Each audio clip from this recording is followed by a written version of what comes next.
At pa-share po ang bidyong ito. Baka sakali makita ng kanyang pamilya at mas matulungan pa natin sila. So, God bless po. Mga kabarangay, no? Habang kami pauwi, ay hinamataan kaming isang homeless taong grasa.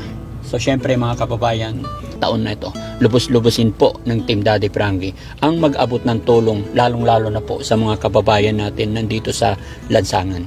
Kaya samahan nyo ako mga kababayan, mag-abot tayo. Kasi syempre yung mga homeless, paano nga ba sila? Ano nga ba ang kanilang gagawin? Ano nga ba ang sitwasyon ng mga kababayan natin nandito sa lansangan? So, hindi rin naman natin sila pwedeng puwersahin dalhin sa bahay. Pero ang naisip lang po ni Daddy Frankie ay makapag-abot ng kaunting tulong, makabili man lang sila ng kanilang pagkain. So mga kababayan, samahan niyo po ang Team Daddy Frankie para makapagbigay kahit kaunting tulong sa ating mga kababayan. So mga kababayan, diretso po tayo sa video. God bless.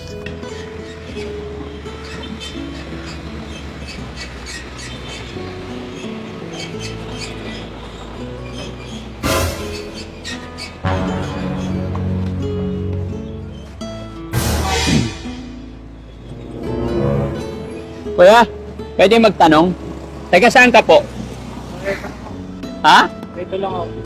Saan ang province po po? Ha? Saan yun? Cavite? Oo.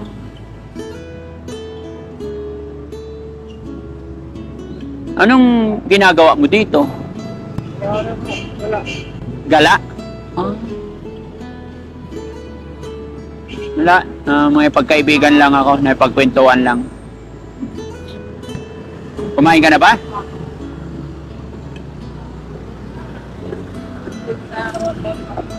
May pamilya ka sa Cavite?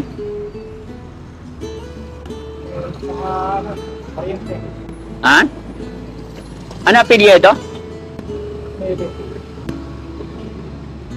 Ano pangalan mo kuya? Gigi. Ako si Frankie. Kaibigan. Dito ka lang lagi nakatambay?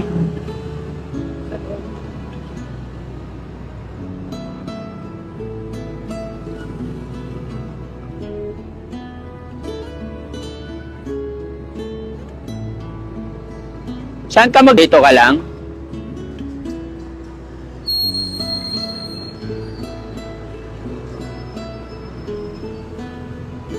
Kaya may video ako, okay lang? Mag-video tayo?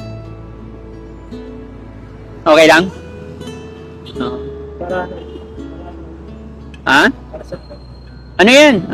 Kami yung mga charity vlogger. Tumutulong sa mga taong mahirap ang buhay. Nagbibigay kami ng tulong. Actually, sa araw na ito, naghahanap ako ng yung mga taong matutulungan, mapapasaya namin ngayong pwede mong malaman ang buhay mo bro, Kuya Gigi, ilang taon ka na ba? Ha? 50? 24, bata pa. Ang pugi mo bro. Wala bang girlfriend? Mahirap pag okay lang ba tumabi dyan sa'yo? Okay lang? Ayan. Ayan, huwag kang mag-alala. Hindi kami masamang tao. Kami mga kaibigan, no? As in, pangalan mo Gigi? Apelyido mo? Si Rasa? Oh, 24 years old ka pa lang? Okay. Dati, nagtatrabaho ka ba? Construction. Construction. Ngayon, hindi ka na nagtatrabaho. Bakit? Ha? Mahirap. Ilan kayo magkakapatid?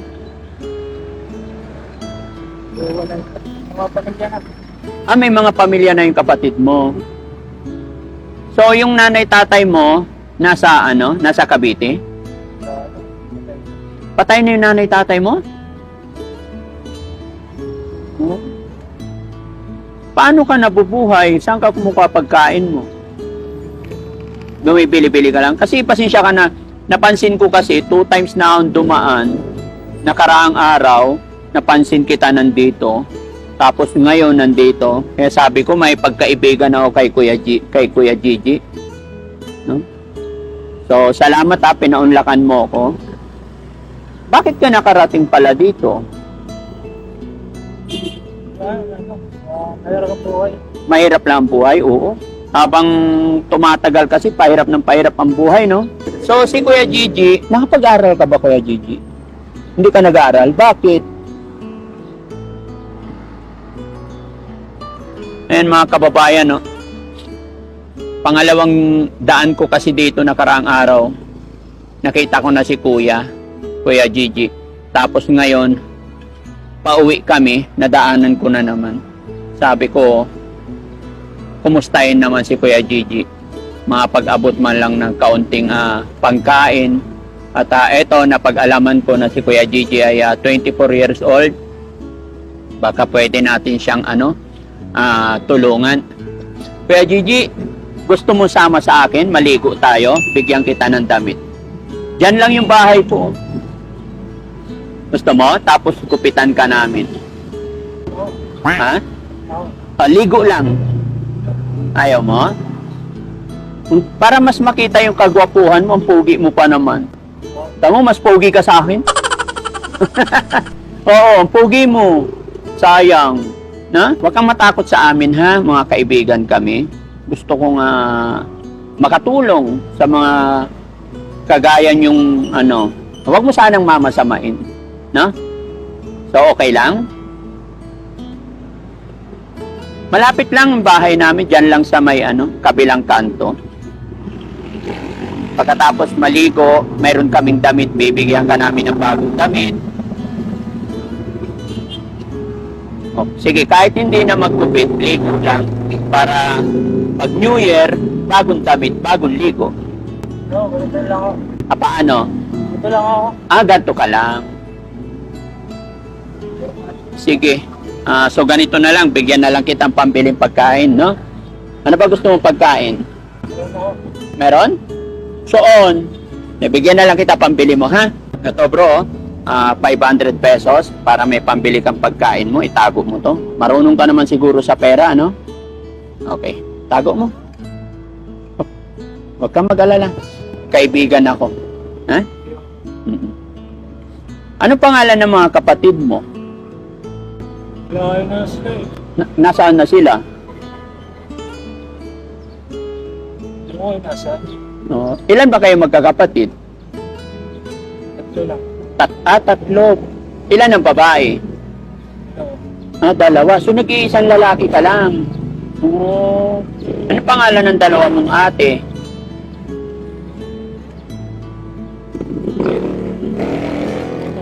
Nakalimutan mo? Ako ang ate ko isa lang eh. Si Ate Risa, yung kapatid kong babae. Buti, ikaw dalawa yung ate mo, no? Tapos ikaw mag-isang lalaki lang. Kami, 4 na lalaki. Dito ka lang natutulog? Ay, may bag ka rin pala eh, no? Gusto mo minsan, magdala na lang ako ng dito, na tubig, para dito maligo tayo dalawa sabay. O, bilang kita ng damit para may pang dadalhin ko dito, okay lang?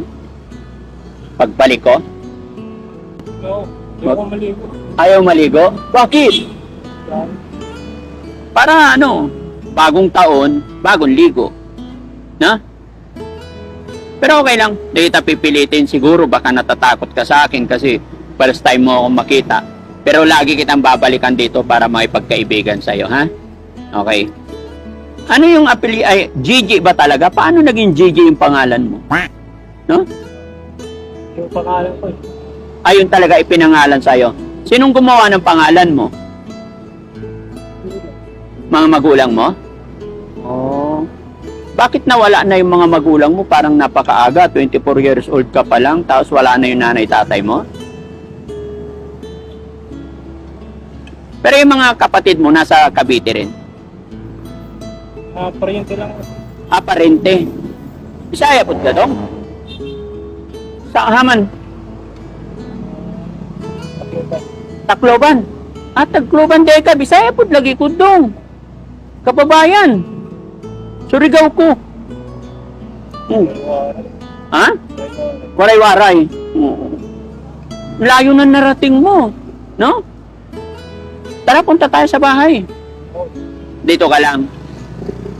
Sige, itabi mo yung pera mo, bumili ka pagkain mo. Pera na ako, sir. Hindi, itabi mo para sa yan. Regalo ko yan para pag New Year, may pera ka, may pangkain ka. Ha? Okay, God bless. Yun! Sige. So, ayan mga kababayan, mga kabarangay, nadaanan lang namin si Kuya. Ang goal ni Daddy Frankie is mapaliguan sana, mapihisan, pero alam kong hindi mahirap kunin yung tiwala ng mga ganito, hindi basta-basta. So, sana sa pagbalik ko, makonvince ko siya na maligo kami at mapalitan ng damit.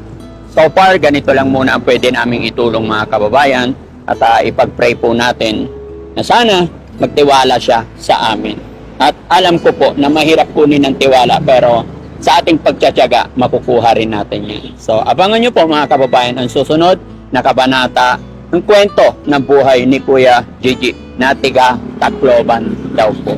Yan. So, maraming salamat mga kababayan kung bago ka lang sa aking channel at naibigan mo po ang aking ginagawa sa ating mga kababayan. Mangyari po, pasubscribe ang ating YouTube channel. Sa ating lahat mga kababayan, I love you all and God bless.